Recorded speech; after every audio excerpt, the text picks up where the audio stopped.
तर नागपूर महापालिकेसमोर ठाकरेंच्या शिवसेनेचं आंदोलन सुरू आहे आणि या आंदोलनासंदर्भात अधिक अपडेट आपण घेऊयात आमचे प्रतिनिधी गजानन उमाटे यांच्याकडून। गजानन,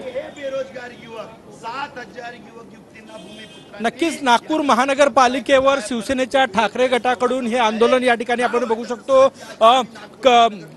अग्निशामक विभागामध्ये बेरोजगारांना संधी द्या या प्रमुख मागणीसाठी हे आंदोलन जे आहे ते या ठिकाणी होत आहे। चोख पोलीस व्यवस्था जी आहे ती या ठिकाणी तैनात करण्यात आलेली आहे आणि ठाकरे गटाचं गेल्या काही दिवसातलं हे मोठं आंदोलन नागपूर महानगरपालिका, कारण की आगामी काळात नागपूर महानगरपालिका निवडणुका आहे आणि त्या पार्श्वभूमीवर हे आंदोलन जे आहे ते या ठिकाणी होताना दिसत आहेत। हे दृश्य आपण या ठिकाणी बघू शकतो। मोठ्या संख्येनं ठाकरे गटाचे कार्यकर्ते जे आहे ते या ठिकाणी या आंदोलनात सहभागी झालेले आहे आणि मागणी करतायत की अग्निशामक विभागामध्ये बेरोजगार तरुणांना संधी द्या या प्रमुख मागणीसाठी हे आंदोलन जे आहे ते नागपूर महानगरपालिकेच्या गेटवर या ठिकाणी सुरू झालेलं आहे आणि चोख पोलीस बंदोबस्त तैनात करण्यात आलेला आहे। आपण हे दृश्य या ठिकाणी बघू शकतो।